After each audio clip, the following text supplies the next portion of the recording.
Voy a hablarles del psicoanálisis, el amor y Federico García Lorca. Y quizás se hagan la siguiente pregunta: ¿de qué forma el psicoanálisis puede dar luz sobre el artista? Espero poderles transmitir algo que les interese de la vía que yo he encontrado. Y esta vía se sustenta en un estudio de investigación más amplio que he defendido recientemente en el departamento de tesis del Instituto del Campus Freudiano de Barcelona, con una memoria de investigación para obtener el diploma de estudios avanzados en psicoanálisis, y lo titulé esa memoria: Lo real del amor, lo irrepresentable en la poesía andalusí del siglo XI y el nuevo temblor de García Lorca, un entrecruzamiento poético a la luz del último Lacan. De este trabajo de investigación hoy solo vamos a tomar unas pinceladas, las que nos van a dibujar un paisaje donde el psicoanálisis y Lorca encuentran un punto de cruce o un punto de conversación, como decíamos el otro día con Jesús, ¿no? De poner a conversar también entre nosotros y también a los distintos discursos. En esta ocasión, pues, nada más y nada menos que Lorca y el psicoanálisis. Primero, necesitamos definir brevemente algunos conceptos que no sé si todas las personas de la sala tienen, porque son conceptos básicos en psicoanálisis, como son el inconsciente y la transferencia. El concepto de inconsciente ha sido la principal contribución de Freud. Como saben, nació en 1856, murió en 1939, y que implica la creación de un enfoque radicalmente nuevo en la comprensión de la realidad humana, ya que él demostró los efectos y el poder de lo que no es racional. De eso también creo que nos habló Jesús del otro día. Además, Freud fundó una nueva disciplina, una praxis, formulando procedimientos terapéuticos que eran inéditos hasta entonces, ¿no? Primero investigando a través de la hipnosis, que estaba muy de moda en aquella época, que la desechó, y luego ya trabajando la interpretación de los sueños y la asociación libre, o lo que se conoce, gracias precisamente a que una paciente lo nombró así, como la cura por la palabra, ¿no? Esta cura por la palabra reposa en la relación terapéutica, o lo que denominamos los psicoanalistas transferencia. Para Freud, el inconsciente encierra un saber que se puede descifrar. Freud no solamente hizo esta experiencia del inconsciente, sino que también, ahora sí suena, vale, espero que lo anterior me lo hayan escuchado. Necesito que empezar, bueno, más o menos, estamos introduciéndonos.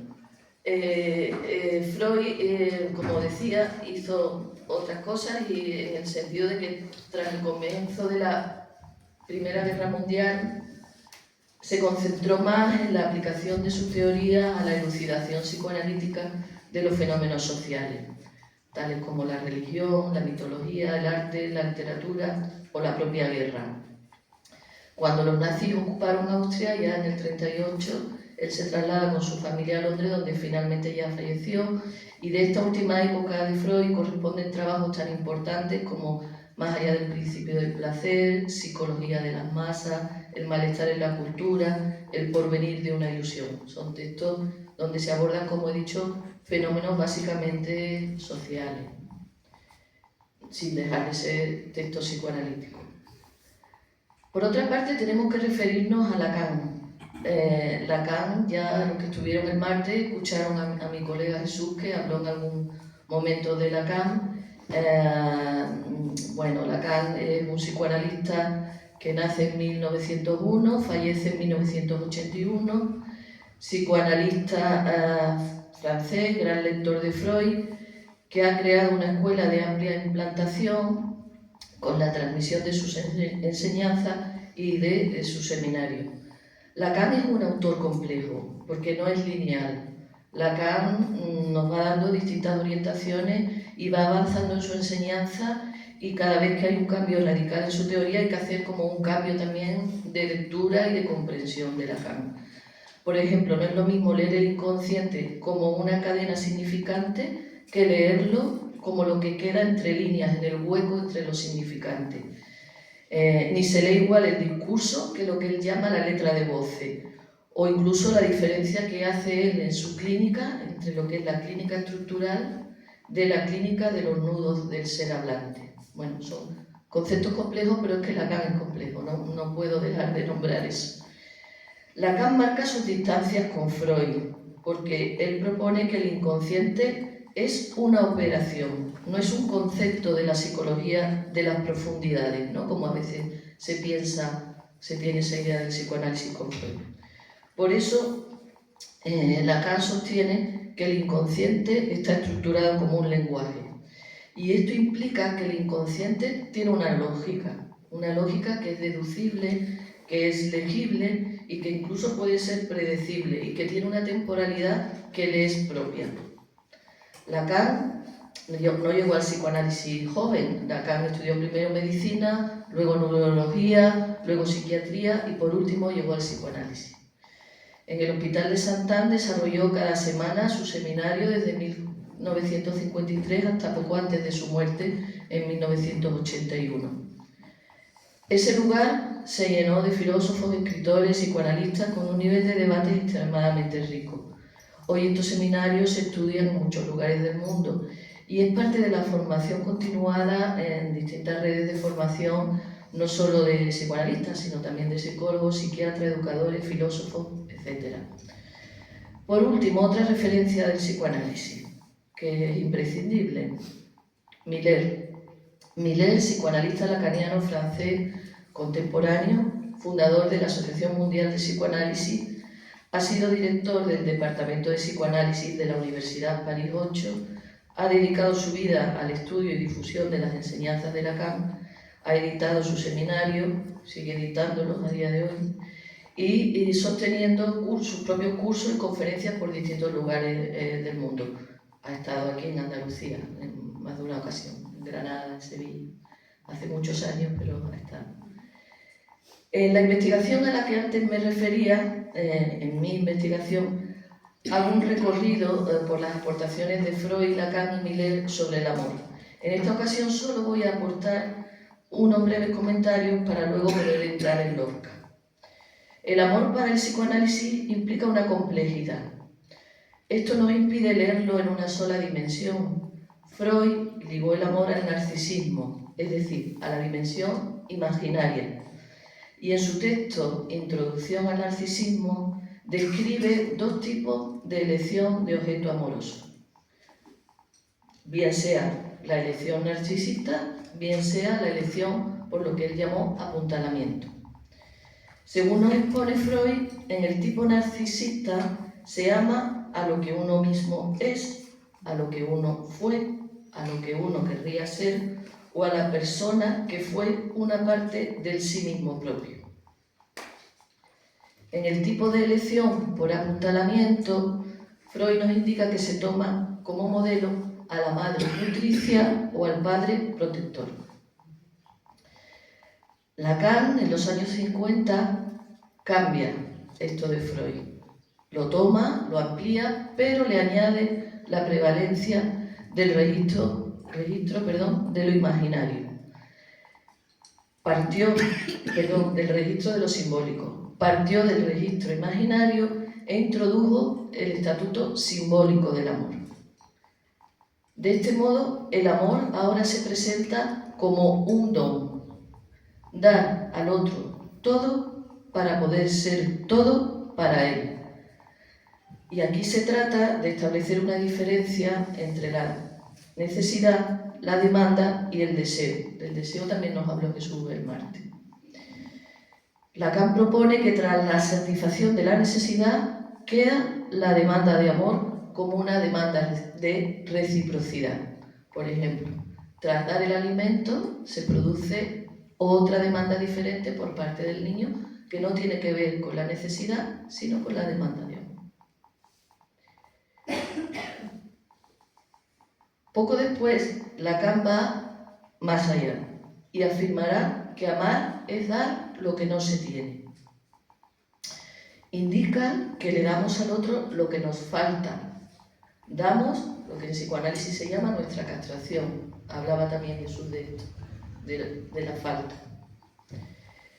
La castración. Y esta dimensión de dar la falta, que es la dimensión simbólica, es lo que permite el pacto de amor. Es la dimensión que en parte han captado los poetas. El amor, todo el mundo sabe, va unido al canto, a la poesía y también a la historia del psicoanálisis. Porque sin amor no se habría producido la invención del inconsciente en el sentido en que Freud lo describió, porque no sería posible lo que nosotros llamamos el establecimiento de la transferencia. Ni tampoco el psicoanálisis seguiría actualizándose en nuestra época, en este torbellino que nos sacude en el siglo XXI, como veíamos también con Jesús. Para Lacan, el amor también es definido como vacío y lo iguala al significante, en el sentido de que cada uno le da su propia significación, frente a algo que él llama lo real, es decir, a lo que es imposible o tiene una imposibilidad de representación. En el tiempo lógico, que es el del inconsciente, hay caminos que se entrecruzan y encontré un elemento común en la creación alrededor de la producción de un objeto, es decir, alrededor del vacío de representación, lo que hemos dicho antes, lo real, lo que no tiene posibilidad de representación, que está ligado al tratamiento del amor. Esto es lo que me hizo encontrarme con este gran poeta, admirado y querido por muchos, Federico García Lorca. Me sorprendió el homenaje que realiza a la poesía árabe en los últimos años de su vida. Yo andaba buscando en mi investigación la relación entre la poesía andalusí del siglo XI y lo que se conoce como el amor cortés. Entonces me encontré con que Lorca hacía un homenaje a la poesía andalusí. Lorca, un poeta universal e infinito, del que solo vamos a tomar una pequeña parte, por supuesto. Y hay que aclarar que no se trata de interpretar al artista. Lacan nos advirtió de esto cuando él realizaba un homenaje a Marguerite Duras a propósito de la posición que tenemos que tener frente a un autor, ya que en su materia el artista siempre nos lleva a la delantera. Y no hay que hacer de psicólogo donde el artista desbroza el camino. Entonces se trata de no interpretar a Lorca. Dejaremos que Lorca nos enseñe. Esa es la posición del psicoanálisis lacaniano. El amor es un tema central y presente de distintas maneras en Lorca. Y una forma muy ilustrativa de esto se desarrolló en la amplia y novedosa exposición que se ha hecho muy recientemente en Granada entre 2019 y 2020, antes de la pandemia, o creo que parte cogió la pandemia, titulada Jardín deshecho, Lorca y el amor. Se realizó en el Centro Federico García Lorca y allí Christopher Maurer, no sé si lo pronuncio bien, doctor en literatura hispánica por la Universidad de Pensilvania y catedrático de literatura española en el Departamento de Lengua y Romance de la Universidad de Boston, que fue el comisario de esta exposición, escribe: allí y a lo largo de su obra, con mirada amorosa, García Lorca atiende mejor que nadie a la ausencia, a lo que falta, a lo que no está presente, y se echa de menos lo que se desea. Pero esta emoción elegíaca y nada nostálgica, va aún más allá, tiñéndose de ironía y humorismo. Cuando evoca lo ausente, sugiere también que si pudiéramos recuperar lo que deseamos, no nos haría felices. Siempre buscaríamos otra cosa. Parece este señor lacaniano, absolutamente lacaniano, lo ha dicho como lo diría un lacaniano. Siempre buscaríamos otra cosa, ¿no? Eso es el deseo y eso es estar en falta. Y eso es lo que nos da vida. Maurer refiere que ha elegido para esta exposición la palabra jardín porque siempre ha estado presente en la obra de Lorca, donde el amor se asocia con el jardín. desde el jardín como el Edén de su infancia, el jardín de su desesperanza o desconsuelo, o la agonía, como lo nombra en Diván del Tamarí.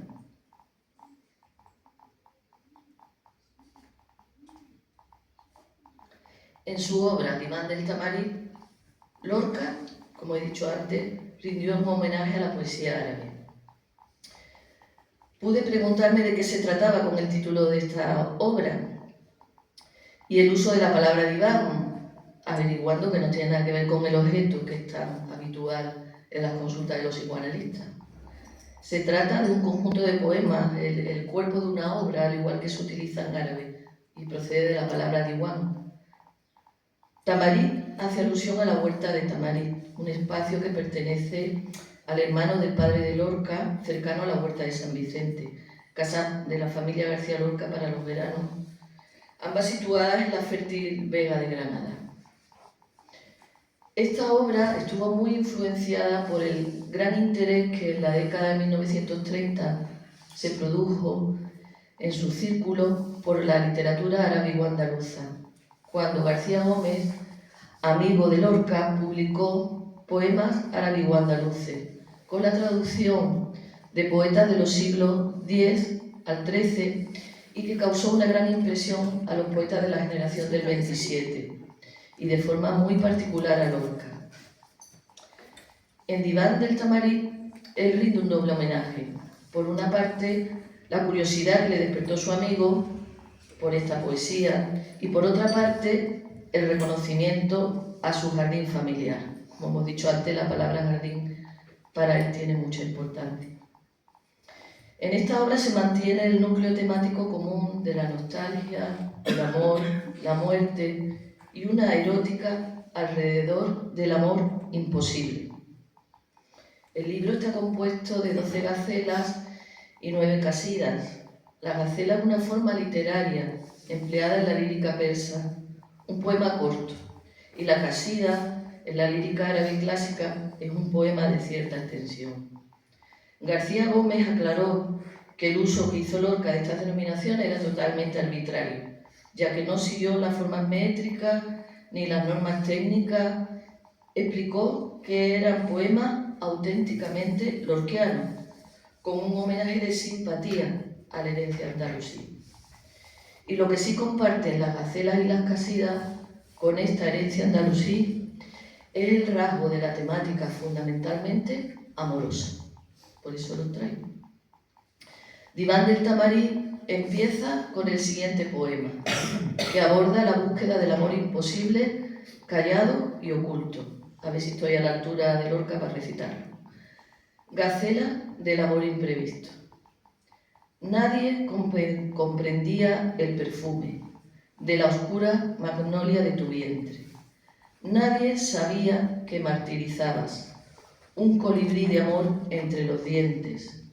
1000 caballitos persas se dormían en la plaza con la luna de tu frente, mientras que yo enlazaba 4 noches, tu cintura enemiga de la nieve. Entre yeso y jazmines, tu mirada era un pálido ramo de simientes.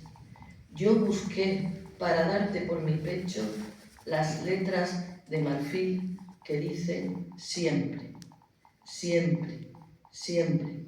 Jardín de mi agonía, tu cuerpo fugitivo para siempre. La sangre de tus venas en mi boca, tu boca ya sin luz para mi muerte. Este poema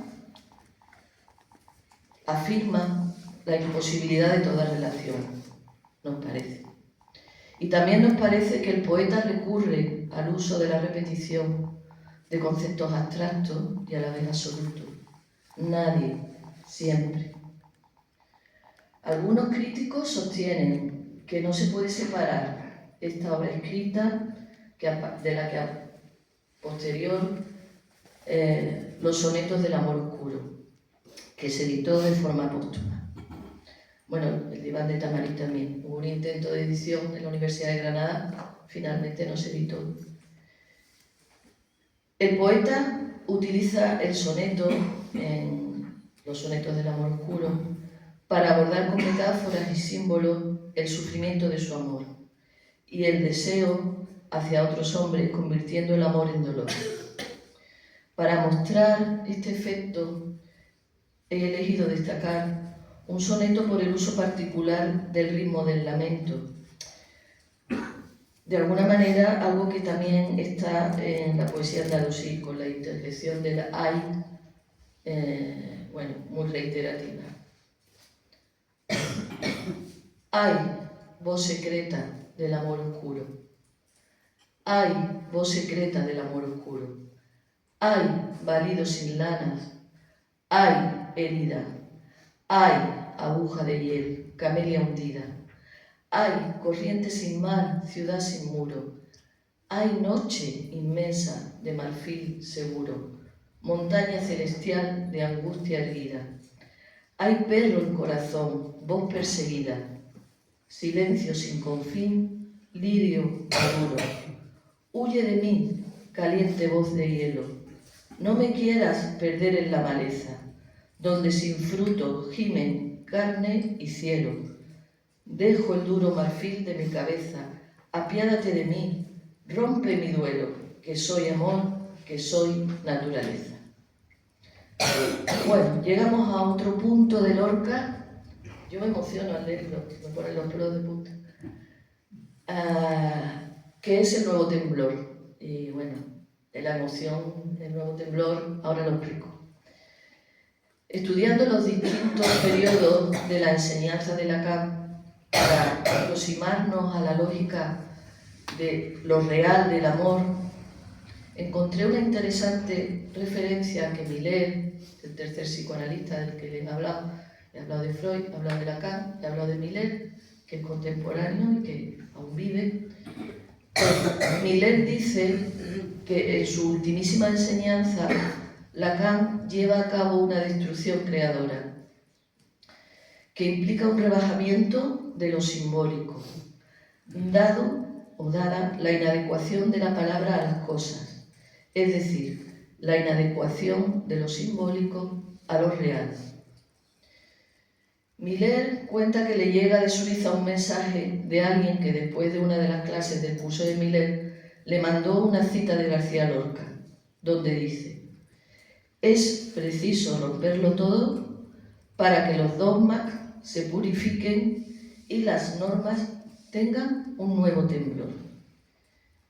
Esta referencia de Lorca pertenece al Lorca joven, lo que hemos visto del diván de Tamaril al final de la vida de Lorca. Pertenece a uno de los poemas en prosa, que se titula Nadadora sumergida.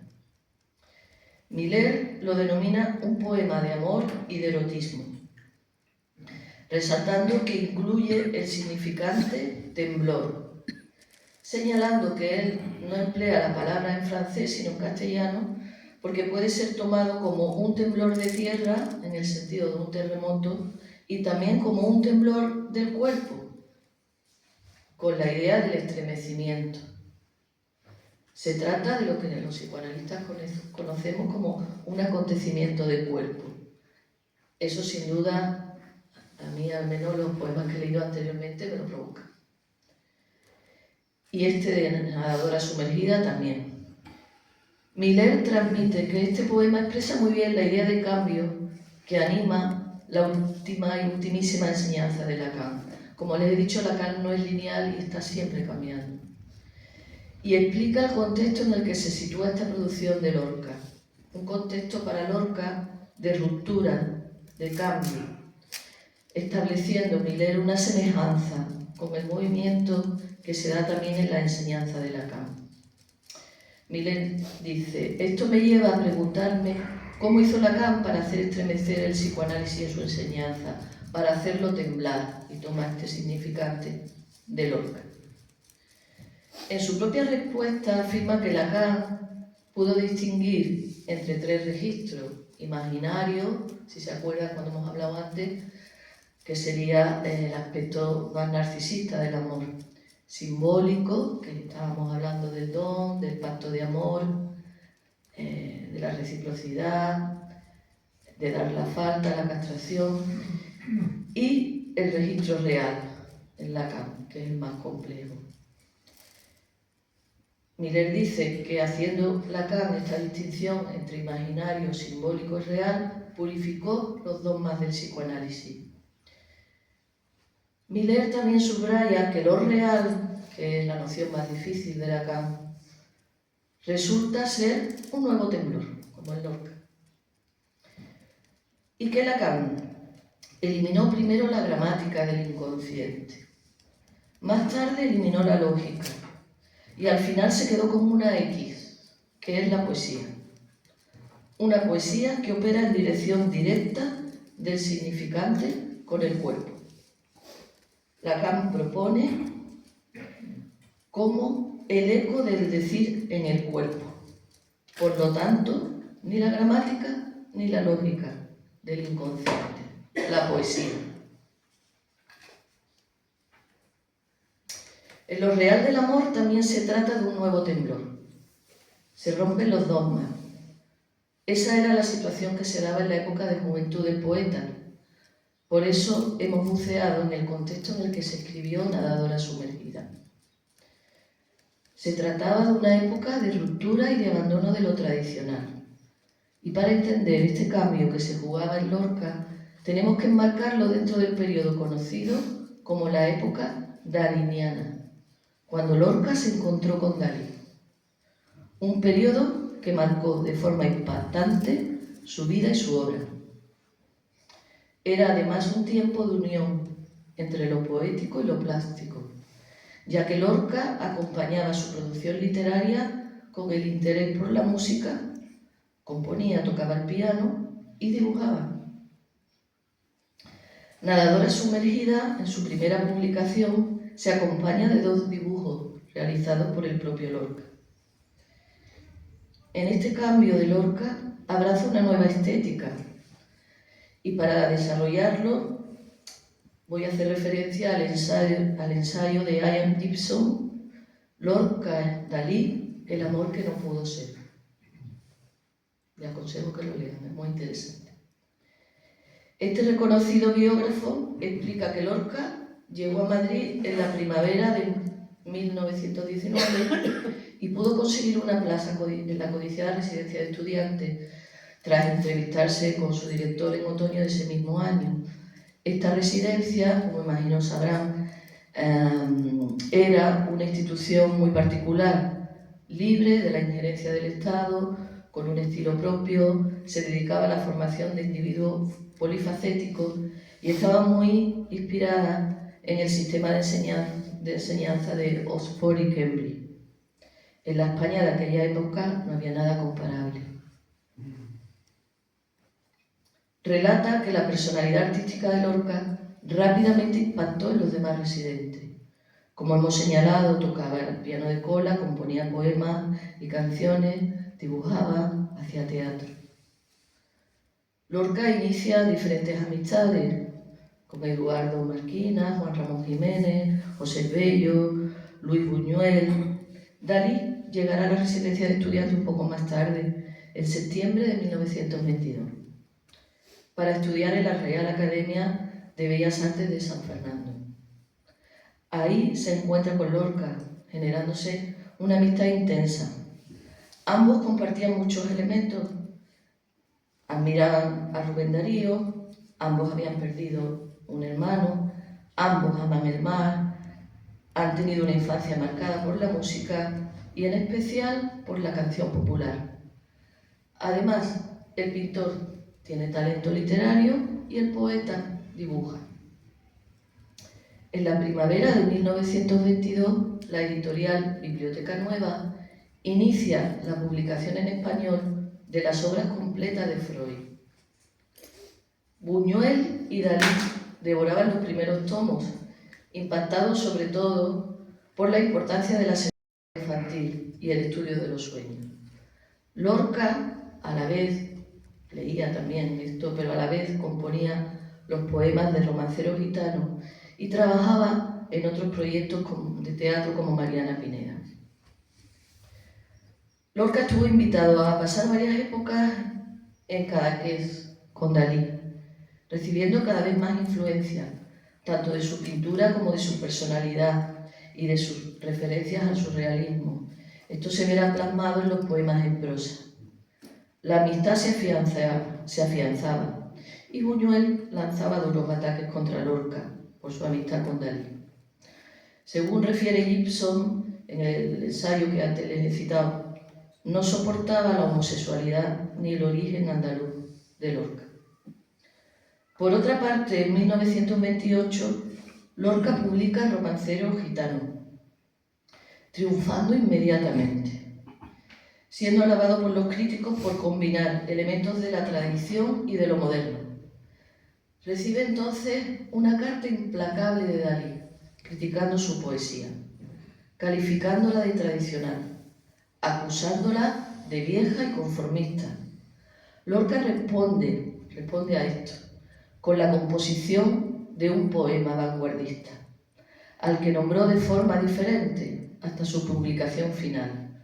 Primero le llamó Técnicas del abrazo, poema aclaratorio de varias actitudes.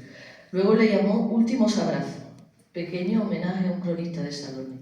Y finalmente le llamó Nadadora sumergida, pequeño homenaje a un cronista de salones. Nadadora sumergida es la que contiene esta perla del nuevo temblor.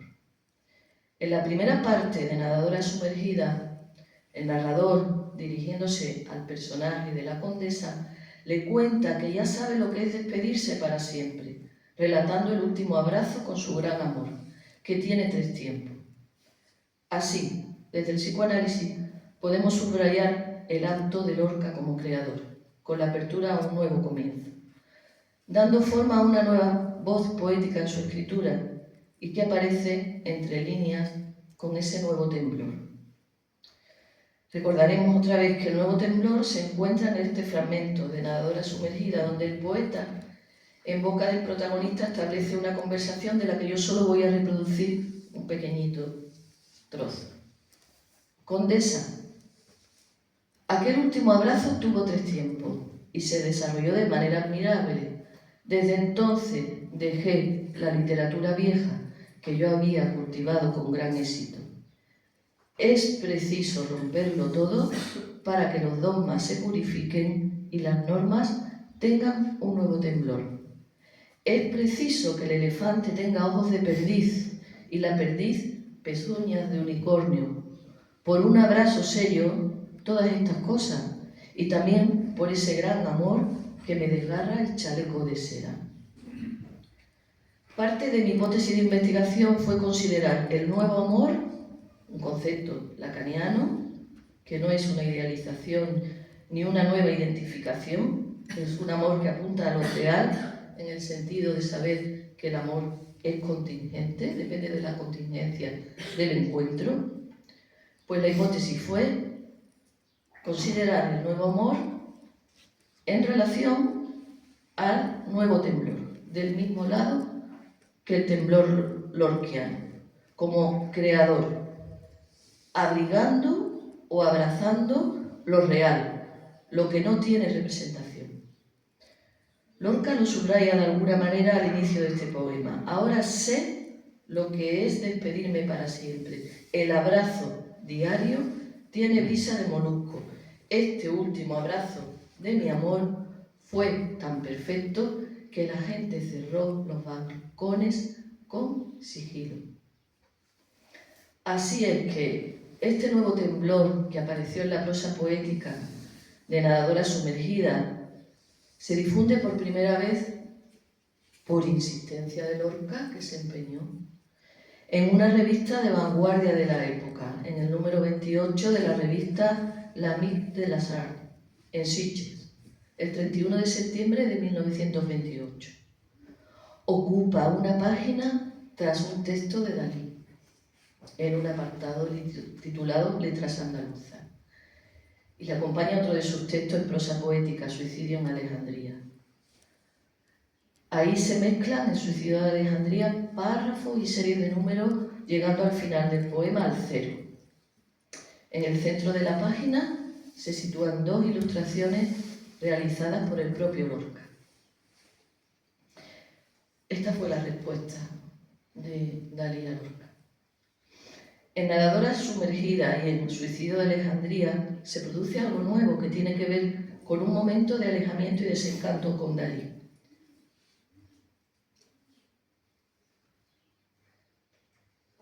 Además de la ruptura por un amor imposible con su amigo el escultor Emilio Alardrén Perrojo, al que conoció en 1925 y con quien mantuvo una relación de amistad hasta 1928.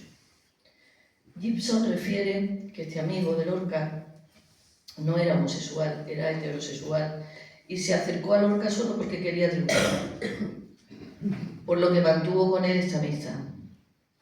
Esta ruptura provocó en el poeta un estado depresivo y fue una de las razones que le impulsó a viajar a Nueva York en junio de 1929.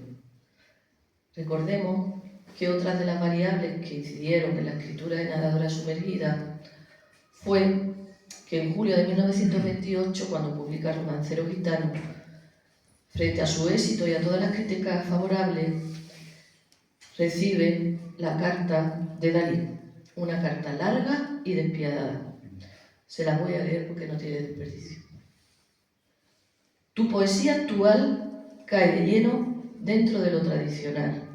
En ella advierto la sustancia poética más gorda que ha existido, pero ligada en absoluto a las normas de la poesía antigua, incapaz de emocionarnos ya, ni de satisfacer nuestros deseos actuales. Tu poesía está ligada de pies y brazos a la poesía vieja. Tú quizás creerás atrevidas ciertas imágenes, pero yo puedo decirte que tu poesía se mueve dentro de la ilustración de los lugares comunes más estereotipados y más conformistas. Oh, tú, gran Federico, tú. Precisamente estoy convencido que el esfuerzo y poesía solo tiene sentido con la evasión de las ideas que nuestra inteligencia ha ido forjando artificialmente, hasta dotar a ésta de su exacto sentido real. Lorca había recibido otra carta anterior de Dalí, en enero del 28, en la que aparece el verbo purificar, y le escribe, casi nada, acto de fe, Lorca, primer futuro poeta de verdad, cuando se purifique completamente y quede como un aceite sentado y monísimo. Sin embargo, Lorca busca incansablemente el reconocimiento de Dalí y toma este concepto de su purificación y la incluye, como le he leído antes, en Nadadora sumergida, cuando escribe: es preciso romperlo todo para que los dogmas se purifiquen y tengan un nuevo temblor. Y a pesar de la dureza de las palabras de Dalí, Lorca siguió buscando su aprobación y lo justificó. Escribió a su amigo Gash diciéndole que la carta de Dalí era muda y arbitraria y que le planteaba un pleito poético interesante. A mediados de septiembre de ese año le vuelve a escribir a Gash y le dice que en sus dos textos, Nadadora sumergida y en Suicidio de Alejandría, se trata de lo que él llama su nueva manera espiritualista, emoción pura, descarnada, desligada del control lógico, pero ojo, con una tremenda lógica poética. El poeta se encuentra buscando una nueva escritura a partir de la influencia del surrealismo, pero va a iniciar un nuevo camino. Cruza una frontera que va del romancero gitano a poeta en Nueva York. Este último poemario, que lo escribe entre 1929 y 1930, periodo en el que reside como estudiante en la Universidad de Columbia, no se publicó sino hasta 1940 de forma póstuma, siendo considerado una obra maestra de la poesía moderna. Lorca en este periodo entra en una nueva etapa en la que crea con su estilo propio efectos de desesperación, con una lógica interna en sus textos con la que transmite melancolía y desesperanza. Lorca se encuentra en Nueva York en un momento de crisis personal y del crack económico del 29. Hablábamos el otro día de la inteligencia artificial y del cambio de época, pues es que eso es algo que siempre ha sucedido, siempre ha habido cambios de época de alguna manera, ¿no? Lorca se encuentra en Nueva York, Lorca está buscando un estilo literario libre, de verso libre, donde su voz poética se une su propia crisis personal y la desesperanza y la crítica social. Plantea el duelo existente entre la ciudad y la naturaleza, la deshumanización del hombre por la ciudad, la desigualdad y el mensaje de la falta de futuro en la modernidad. Lo mostraremos con un fragmento de La Aurora, probablemente lo conocen, uno de los poemas representativos de esta época, solo un fragmento. La aurora de Nueva York tiene 4 columnas de cieno y un huracán de negras palomas que chapotean las aguas podridas. La aurora de Nueva York gime por las inmensas escaleras, buscando entre las aristas nardos de angustia dibujada. La aurora de Nueva York llega y nadie la recibe en su boca, porque allí no hay mañana ni esperanza posible. En esta etapa de estancia en América, entre Estados Unidos y Cuba, empezó a escribir también otro tipo de obras de teatro, a las que nombra como teatro irrepresentable, el teatro imposible o irrepresentable. Parece que está hablando de lo real lacaniano, en donde muestra una ruptura con el teatro más clásico y lo ubica entre la realidad y la ficción. Lorca se expresa en este teatro de vanguardia con lo que se ha agrupado como la trilogía del teatro irrepresentable, formada por El Público, de 1930, Así que pasen 5 años, de 1931, y La Comedia sin título, obra inacabada, de la que solo se conserva un primer acto, ya que su escritura se detuvo por su asesinato. Me voy a referir solamente a Así que pasen 5 años, la leyenda del tiempo. El argumento de esta obra es aparentemente simple. Un joven espera casarse con su novia cuando pasen 5 años. Terminada la espera, la busca. Y ella ya no le ama, se va con otro hombre. El hombre recuerda a otra mujer que le amaba hace 5 años y decide buscarla. Ahora es ella quien le propone una espera de 5 años. El joven se queda solo y muere. La aparente simplicidad contrasta con una complejidad de la puesta en escena y de la acción dramática, instalada en un plano de irrealidad. En esta obra de teatro se explora la temática del tiempo, muy importante en la obra de Lorca, el amor y la muerte. En palabras de Lorca: yo haré siempre el teatro que me guste, el que siento, y lo haré como me dé la gana. En el tercer acto de esta obra sale un personaje, el Arlequín.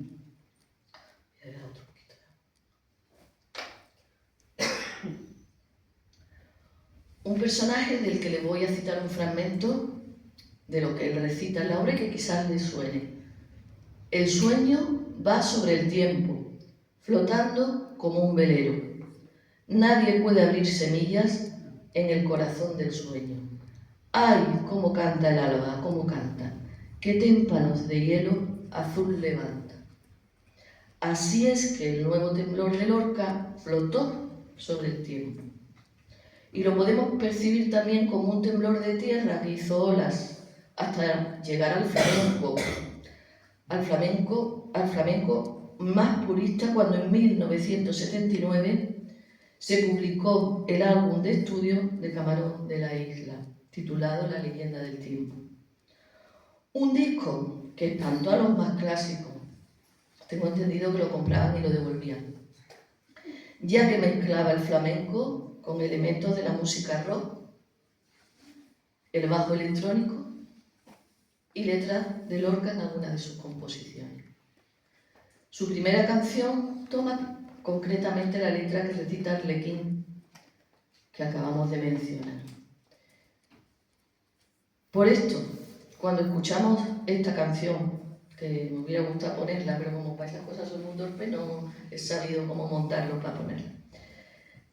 Cuando escuchamos esta canción de Camarón de la Isla, reconocemos el carácter de lo nuevo y de una fuerza creadora que rompe con la tradición. En su momento generó rechazo, pero en la actualidad es reconocida y considerada un hito en el flamenco. Esta música marcó la historia del flamenco, yo diría que la historia en general, alejándolo de la tradición, pero adelantándose a su época. Generó cada vez más admiración con el paso del tiempo y como obra fundamental. Me conmueve y me hace tener un temblor. Me conmueve mucho que esta pieza irrepresentable se haya convertido en un modelo de ruptura de la tradición. Y solo puedo decirles que hay mucho más para contar y que si les interesa, el próximo curso podemos seguir con quien quiera acompañarme. Gracias por la escucha.